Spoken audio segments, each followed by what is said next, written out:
Okay, welcome to blogging. Um, One of the very first ideas of blogging is that you search the internet and you find images for your blog.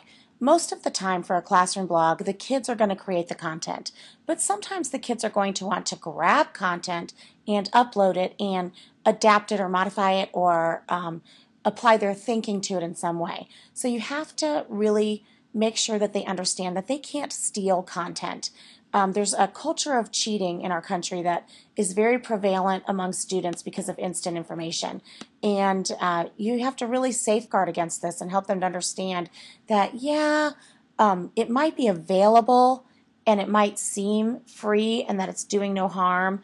But when you steal content from somebody who's created it, it's truly no different than taking a candy bar from a store. And you really can't do it. It's against the law. Creative Commons is a great place to start because if you're going to take that away, you have to give them something. Okay, if I can't use that, what can I use? Start with Creative Commons. Right up here, the search bar is search.creativecommons.org. Creative Commons is an organization out of San Francisco that was started just for this purpose. It was started so that people could go ahead and have a place to go to check permission. Do I have permission to take this? The first thing I do is uncheck this box, used for commercial purposes. I uncheck that, and then we recently did a Martin Luther King Jr. unit, so I'm going to go ahead and type in Martin Luther King Jr., and I'm going to hit go. And if there's an image that I want to put into a PowerPoint, or I want to put into a Prezi, or I want to upload into VoiceThread and have the kids share their thinking on it, you know, how do I know I can take that image and that it's not against the law? Well, let's just go to this first image and watch how fast this is. And you can teach this to the kids and really help them make sure they understand they need permission before they can take an image. You have this image here of Martin Luther King, and then we're going to come down here. Here is where you want the kids to focus. Permission. What is the permission of the person who owns this image for the world, for anybody?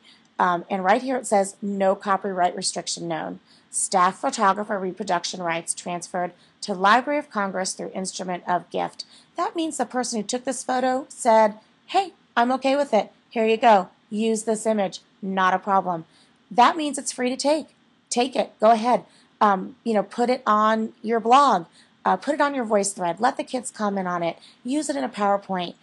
While you're modeling that to them, you need to insist that they also use Creative Commons to search. When they start doing things like creating their own blogs, contributing to your blog, creating their Glogsters, they need to make sure that they don't ever upload anything that's not approved and that they don't have permission for, because it's against the law and it's copyright theft, and it simply can't be done. And this is a great place for us to model for them.